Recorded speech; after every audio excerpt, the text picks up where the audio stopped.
In this video, I'm going to be going through one of the most interesting substances that I've come across and that I'll be talking about in this channel, and that's called DMSO. It's nothing short of a miracle substance, and it's used both in pharmacological context and by people that are into the whole alternative medicine. It's a really interesting substance that can be used for a lot of things, including skincare, scars, anti-inflammatory, and a lot more, which I'll go into more details. So there's going to be basically a primer into what DMSO is, how it's used, both in the medical and non-medical context. I'll also be focusing a lot on its effects on skin and collagen and how it can be used to actually deliver other substances to the layers beneath the skin, such as a Peyronie's plaque, scar tissue, the tunica, and more. It's going to be a very interesting video, so let's get started. Okay, so I'm sure many of you have heard about DMSO. If not, there's going to be a very brief introduction into it. So here's a bottle of DMSO. I got this on Amazon. So DMSO basically stands for dimethyl sulfoxide, and it's actually quite interesting. Its chemistry is quite interesting. I'm not really going to dive too much into it. It's like a whole rabbit hole, and quite frankly, I'm not a chemist, but it was quite interesting. I did do a lot of research on it. But essentially, DMSO is this clear. It's transparent. It doesn't actually smell. When it's in the container. And this is basically 99.995 purity, and it has to basically be stored in glass, because one of the things about it is it's a solvent. It basically can combine with a lot of different chemicals. So if you, for example, if you put it in a plastic container, it would essentially dissolve some of the plastic, and if you apply this on your skin, it can basically transport that plastic into your bloodstream, which is very dangerous. So you have to make sure that you keep it in glass, because it doesn't interact with glass, and make sure you have the top covered, because it can actually pull in water from the air. It can actually lose some of the purity by doing that. So you have to make sure that it's covered all the time. Keep it it actually has a very it freezes at much higher temperatures than water. So if it's a little bit colder than usual, this may actually freeze. It's not that cold here in California, so it's not really a problem. But essentially, it can be taken it can be applied, as I mentioned, to your skin. It can be also you can also drink it, or it can be given to you by a doctor via an injection. And it's actually one of its actual FDA approved usages is in something called, it's basically used it's approved by the FDA for chronic bladder issues, basically when the bladder is inflamed or it hurts, and it's actually delivered into the bladder, and it's actually sort of flushed through the system of the bladder, and that it's actually because of its anti-inflammatory properties, it can help relieve some of those symptoms. So it actually is approved. I believe that's the only FDA approved usage, but there are a lot of studies. There's a lot of literature actually on DMSO for a lot of different use cases. So DMSO was actually invented by some crazy Russian scientists back in 1866. So it has been around for a long time, and you can actually get it cheap because it's actually a byproduct, it's made out of wood, like wood pulp. And so you can actually get it cheap because wood manufacturers basically have this as a byproduct, and they can actually sell it, and you can get it on Amazon pretty cheap. So it's basically made out of wood. So it's nothing it's not like some crazy substance, right, that you have to it's very natural essentially. And there's a long list of use cases that are actually backed by scientific data, and I'm just going to quickly list some of them. So it can actually be used to penetrate the membrane. So as I mentioned, it can actually penetrate the skin to deliver substances to the layers beneath the skin. It's used as an anti-inflammatory. It can be for pain relief. It actually kills bacteria and viruses, fungi. It's a diuretic, so basically it helps the body get rid of salt. It can actually amplify the effects of other drugs. It loosens up connective tissue, which is really interesting. As I mentioned, because of its unique chemical properties, it can actually mix well with other substances and deliver those substances. It's a relaxant, so it relaxes the muscles. It's a vasodilator, so it opens up the blood vessels. It breaks down calcium deposits. It actually protects cells from frost and freeze burn. and it's actually used for the for what's called for the preservation of things like eggs. So when a woman goes and gets her eggs frozen, they essentially use DMSO to make sure that the freezing process doesn't damage the eggs. It's actually a strong antioxidant, which is very, very important for because of the anti-inflammation, for skincare. Something very important, it's an anticoagulant, so it prevents the blood from coagulating, which can be a good or a bad thing. It actually promotes wound healing. It helps to heal scars, which is one of the most interesting aspects. It can actually help the body to release something called collagenous, which is something like Cyaflex, if you know anything about Peyronie's, which is basically a collagenous enzyme. And collagenous basically breaks down scar tissue and collagen. And I'll go a little bit more into its effects on collagen, skin, scar in a little bit, and a lot more. I only just kind of touched on the most interesting aspects of it. Okay, next I want to specifically talk about how DMSO can affect the skin, collagen, and really dive into that. So as I mentioned, number one, DMSO can penetrate the skin, and the way that it binds with other molecules, it can actually transport things to the layers beneath the skin.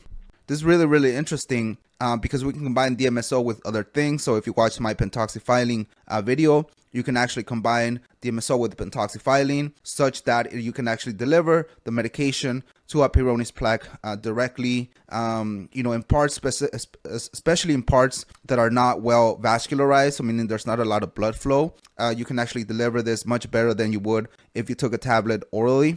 And I'm going to have like a whole video dedicated on my personal DMSO recipe for Peyronie's that I use for a long time to help soften up the scar tissue and actually promote PE and get better results from traction and pumping. But one of the most interesting parts of DMSO is that actually, as I mentioned, it helps the body create collagenous, which breaks down scar tissue. It's basically this enzyme that helps degrade collagen. Now, by itself, DMSO doesn't necessarily inhibit collagen or destroy collagen or anything like that. It actually helps the collagen to reform, essentially. Basically, it kind of disturbs the collagen formations as it passes through, forcing the collagen to basically reform. And of course, as it passes through, it can, it can help get rid of those antioxidants, it can have antioxidant effects, anti-inflammatory effects. And so it's not necessarily bad for collagen.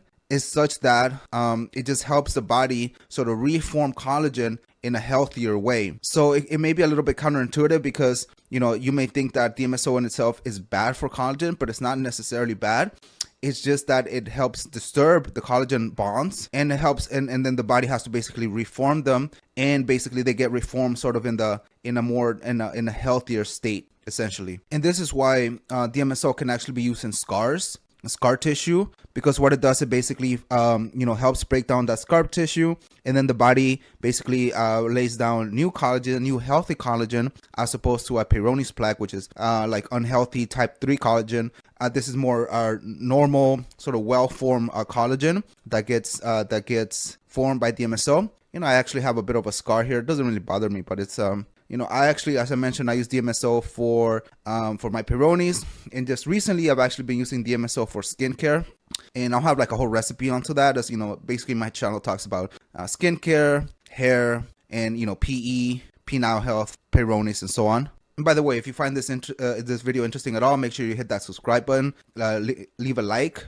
And that helps me. That helps motivate me to continue to do research, to continue to put out these formulas, these recipes, and it's all essentially free. You can shoot a couple shekels my way if you want, but really the best way to support me is hitting that subscribe button. In any case, because DMSO is also vasodilator, it helps promote blood flow to those, to the collagen, to those collagen bonds, and basically, as you help, it helps create those healthier collagen. And basically helps provide nutrients like to the skin or wherever you're applying it, and that's why it's so useful in many ways. And there's actually a couple studies that we're gonna go through. I won't spend too much time on it because there's a ton of literature and it's like a whole rabbit hole on itself. But essentially, DMSO has been used by surgeons, even for in the case of like breast augmentation, to basically help avoid sort of like hardened scar tissue, and you basically help help basically give more cosmetic results, and you don't get those like nasty scars. So there's a few studies on that, but I want to really focus, because my channel is a lot about like PE and penile health and all that stuff, is how can we use this in the context of PE to help maximize our gains. And I think there's one really interesting study that we're going to take a look at, and to see like what are the effects. In this particular study, they actually took rat tails and put them under traction. They basically pulled on them, and they wanted to see what were the effects of rat tails that were essentially dipped in DMSO versus the one that didn't, and what were the effects. So let's go ahead and take a look at that study. Okay, so let's go ahead and put our science hat on and take a look at the study. So basically it's called The Effects of DMSO on the Components of Connective Tissue. This actually came out way back in the day, I believe in 1967. So basically it talks about how DMSO can be used on fibrotic plaques, for degenerative diseases of the skeletal and connective tissue. So something really interesting, basically, they placed the rabbit skin into pure DMSO. After 24 hours, you're basically able to penetrate the skin with the finger. So it made the skin thinner, apparently. So essentially an indication that the physical properties of the collagen in the skin were changed. So that's actually very interesting. Just imagine in the context of PE, essentially it can actually thin out the collagen, right, such that when you apply traction, it can actually have a more noticeable effect, which can be a potentially good or a bad thing, right? You could potentially injure it easier, so it's just something to be careful, but it's quite interesting. So in any case, they just talked about how they looked at this rabbit skin, but then they basically say like, therefore we examined the tensile strength of rat tail tendons. So these are tendons before and after 24-hour treatments with DMSO in increasing concentrations. So it basically, it's interesting here because not until 95% DMSO is used that the tensile strength suddenly decreases. Now you have to be careful because I think 95% is very high. It's generally safe, but I don't think you need to go that high to to achieve potential results. So they essentially they graphed out the expansion of the tendons by the pull of weight of 100 grams, and they basically they indicated here the crosses indicate the expansion when 10 grams are applied. So basically they apply 10 grams and 100 grams of tension. Okay, so here we see the chart, basically the little dots basically increase in length with a weight of 100 grams. And then in the X basically with just 10 grams. So essentially notice that essentially it was pretty constant, the increase of the length of the tendons. It wasn't until the 95% was hit that we saw a dramatic increase in the length of the tendons. And so this y-axis here is basically increasing length of rat tail tendon in millimeters relative to the start, I believe here. So what I would have liked to see here, which is kind of one of the limitations of this particular study,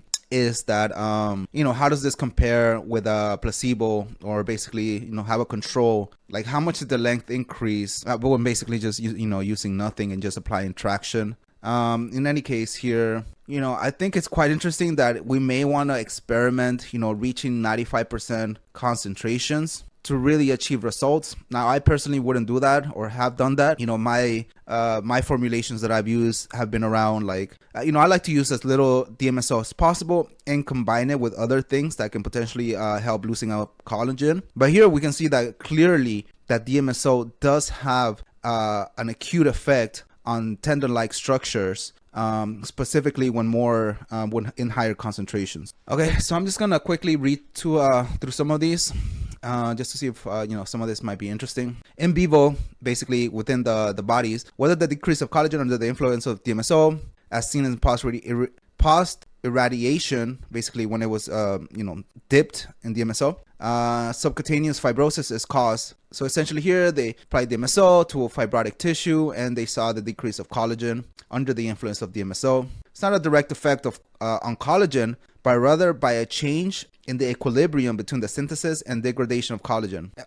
Additionally, they examined the swelling of rat tail tendon after treating the rats with an application of 2 gram DMSO per kilogram of weight twice daily. So basically, at first, the relative uptake of water by the tendons was approximately equal.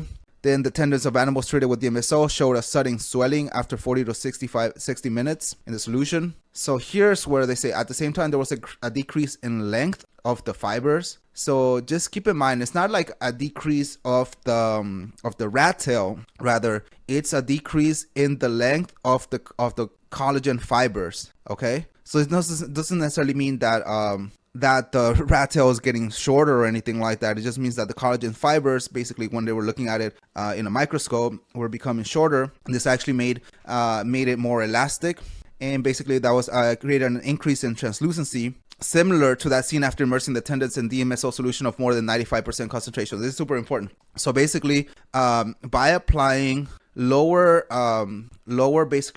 percentages of DMSO here, and we can probably do the calculation, but I don't want to do that right now. I'm not going to do that right now. But essentially, here at lower DMSO concentrations, which is more based on the weight of the animal, we saw the same results after 45 to 60 minutes of exposure. So we can use lower concentrations just for a higher time, which is 45 to 60 minutes, and we see the same sort of effects that we saw to tissue exposed to the 95% concentration. Tendons of the control, so they have a control, they just don't have a chart for it, did not show this change after 2 hours. So it says treatment with DMSO favors the breakdown of intermolecular bonds of the fibers under the influence of weak acids. So I think this is really interesting, something that I want to really dive more into how we can, in my Peyronie's DMSO video coming up, is how we can actually combine it with some weak acids, essentially, to really favor the breakdown of these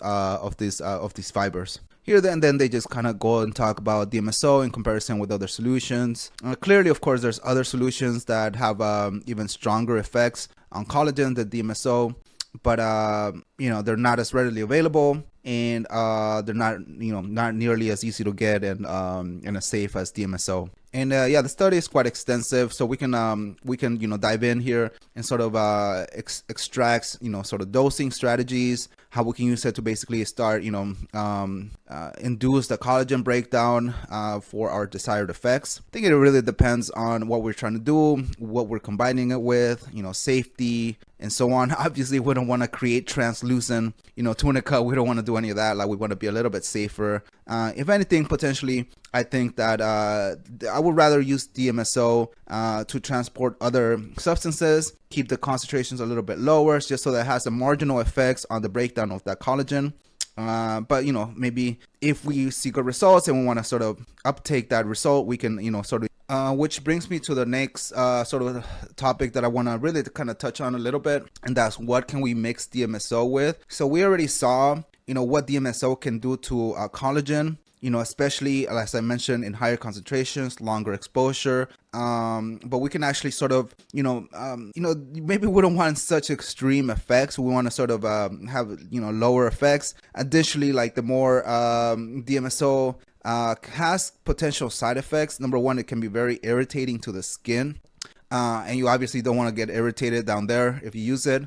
Secondly, it can produce a strong like garlic scent. And basically your breath could smell like garlic, and it's not because it itself doesn't smell like anything. It's when it starts to react with other substances, specifically inside the body. That's when it can produce this effect. Now that goes away after for me, I never use concentrations high enough to really get a garlicky smell, at least not that people have noticed. So I tend to sort of use lower concentrations to sort of be on the safe side, because I don't want irritation, and I don't want to smell like garlic. So in any case, you can basically mix DMSO with other things. You have to mix DMSO. You don't want to basically expose yourself to 99.99 purity, because it's going to burn your skin. So you absolutely cannot just use it just by itself. So some of the things that you can mix it with. So for example, I use distilled water. So here I have 50% DMSO, 50% distilled water, and I basically use this for skincare. I'll have a whole video on that. Like, don't just, obviously wait for those videos. Don't just start doing stuff on their own. But so I use distilled water. For the Peyronie stuff, I actually use apple cider vinegar. This is a very popular formula in the Peyronie's forums. You can mix it with other things such as like castor oil, aloe vera, frankincense, and and rose water. I also mix it with like hyaluronic acid.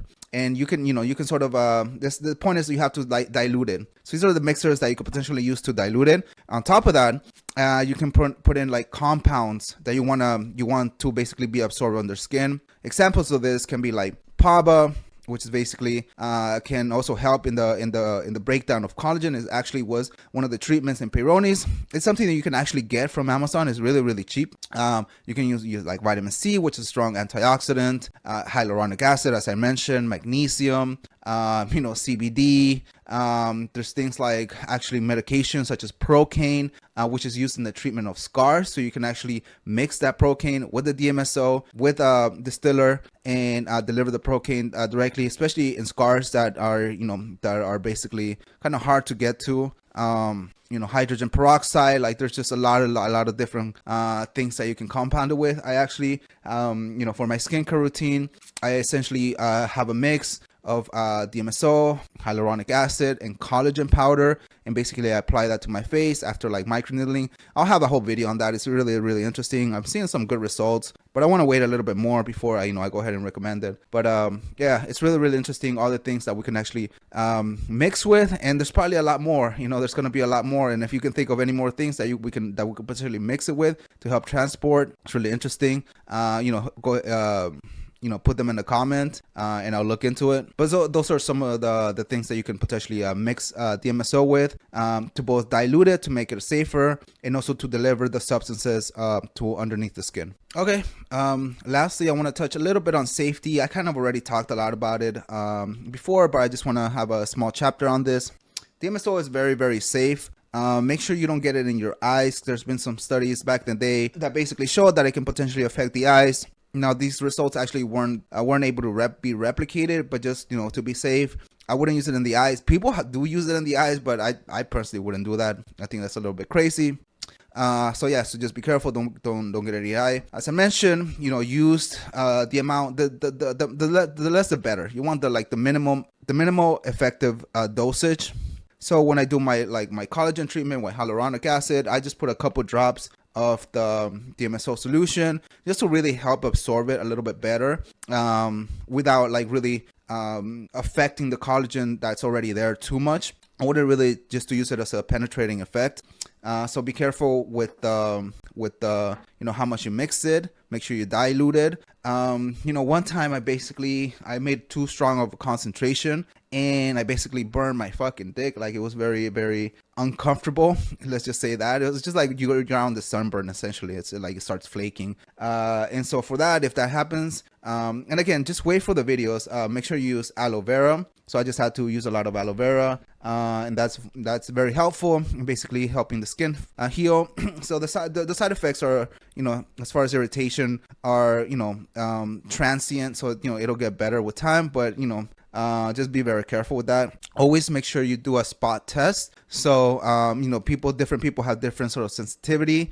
So before you try it out, make sure you do a spot test. And again, wait for those videos that will have specific recipes for specific use cases. I'm also starting to use it for back pain because I have a lot of back pain. So these are things that I'm actually using it myself with. And I think DMSO has, I use it a lot, which is really great, really great. Lastly is the garlic smell. So just try to time it in such a way that you won't have it on if you're going out. I personally don't really give a shit too much, unless I'm going on a date. I'll just put on cologne and put some breath mint on and stuff. But you may sweat it out, so just kind of keep that in mind. And again, the less the concentration that you're using, the less the garlic effect smell will be noticeable. And after 72 hours, basically it'll be gone. So you really don't have a lot of problems. I don't really use it every day. I use it sparingly. I think for certain things like the Peyronie's, I think the more the better. But so when I was doing for the Peyronie's, I was using it every day. And I really didn't give a shit about the garlic smell. Just something I think you just gotta be kind of aware of. And again, I never really got the garlic smell. Even when I was using it every day, I never quite noticed the garlic smell. So I think it's just because I was diluting it and I wasn't really using very, very high concentrations. And there you go. That was a nice and quick little primer on DMSO. Hopefully it kind of got your attention. I think it's super interesting. I think it can be very, very, we saw the study, we saw the data, how we can actually actually potentially use it for PE in some extreme to get some extreme results. Now, I don't think we want to do all that, but I think we can basically kind of, combine some of its powers potentially, for antifibrotic, breaking down calcium, delivering other substances, and marginally, get that collagen elasticity effect. But we essentially proved that we can actually use DMSO to really maximize our gains, from PE and traction and all that good stuff. And I highly recommend, a lot of the stuff I got from this book. I'll link all the stuff on Amazon. This is called the DMSO Handbook. You can see it's, quite a little bit beat up, and it has a lot of great recipes. Now, the Peyronie's one is not in here. The skincare's not even one in here. There's a lot of stuff that's not in here, but I think if you want to get a good, nice little primer, this is great. But I'll have really specific videos for specific use case, particularly for Peyronie's, PE, skincare, back pain, and so on. So, if you want those videos, make sure you hit that like button, make sure you hit that subscribe button, leave a comment. That really helps motivate me to make more videos. And, I think DMSO moving forward is going to be a very prominent topic in this channel. I have a lot of stuff on it. I use it myself all the time. I think it's very, very useful. So, so if you like this video, if you learn anything from it, make sure you hit that subscribe button, hit that like button, stay tuned for more, and make sure you check out these other videos which are relevant to you. And I'll see you next time. Peace.